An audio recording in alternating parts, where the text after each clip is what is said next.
rapport de la police des polices, dont le contenu a été dévoilé hier, mais qui date de ce week-end, évoque le caractère non intentionnel, je cite, du viol de Théo à Aulnay. Conclusion contestée par son avocat, Maître Dupond-Moretti. Pour vous, monsieur le ministre de l'Intérieur, ne s'agit-il que d'un accident ? Non, je ne sais pas s'il s'agit d'un accident. Je sais qu'il y a des conséquences graves. Et les conséquences graves pour un jeune homme. Et donc c'est à la justice de dire ce qui s'est passé, de qualifier les faits et éventuellement d'avoir les sanctions qui sont les sanctions appropriées. Et tout mon travail, cela a été de fournir à la justice les éléments et de faire en sorte qu'il puisse y avoir des mesures conservatoires. En attendant, les mesures conservatoires, je les ai prises dès le week-end dernier, en suspendant les policiers au regard de faits qui me semblaient particulièrement graves et qui devaient être transmis à la justice et ne pas rester du domaine de l'inspection générale de la police nationale qui avait bien entendu été saisie dès qu'elle avait eu connaissance des faits. Et d'ailleurs, la juge d'instruction n'a pas pour l'instant suivi les conclusions du rapport de l'IGPN puisqu'elle retient la qualification de viol.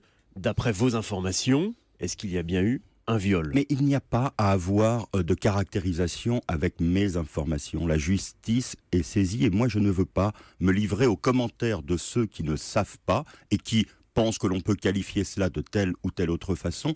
Ma responsabilité, c'est de faire preuve de sang-froid dans ce moment et de dire qu'il n'y a pas de possibilité d'intervention de la police avec des actes qui en découlent, qui est autant de conséquences sur la vie personnelle d'un jeune. C'est à lui que je pense à ce moment. Mais mon travail, c'est aussi de ne pas faire d'amalgame et de ne pas considérer que ce qui relève de cette intervention serait aujourd'hui le lot commun de toutes les interventions.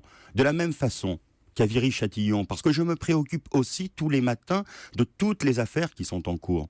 Celle-ci est d'une gravité exceptionnelle, mais quand des policiers ont été brûlés dans leur voiture, à Viry-Châtillon, je me préoccupe, comme Bernard Cazeneuve l'a fait, tous les matins de savoir où en est l'enquête, et je ne fais pas l'amalgame entre les jeunes que nous arrêtons en ce moment et qui ont fait cela, et ceux qu'il y a dans les quartiers. Et donc, ma responsabilité, monsieur Namia, ce n'est pas de qualifier les faits, c'est de donner à la justice tous les éléments pour qu'elle puisse faire son travail. Bruno Leroux, on va rester sur cette affaire d'Aulnay. Votre collègue du gouvernement, Juliette Méadel, qui était dans ce studio il y a 48 heures, évoque clairement le racisme lié à cette intervention. Est-ce qu'aujourd'hui, d'abord, est-ce que vous voyez du racisme dans ce qui s'est passé? Est-ce que c'est un problème qui existe dans la police? Mais l'on me dit qu'il y a des propos qui ont été tenus, qui ont peut-être même été justifiés hier de façon absolument incroyable par un syndicaliste policier. Vous faites allusion, pour que ce soit parfaitement clair pour nos auditeurs, au terme de bamboula qui aurait été utilisé pendant l'intervention. Et effectivement, l'un des syndicalistes policiers, Luc Poignant, on l'a entendu dans le journal de 8 heures,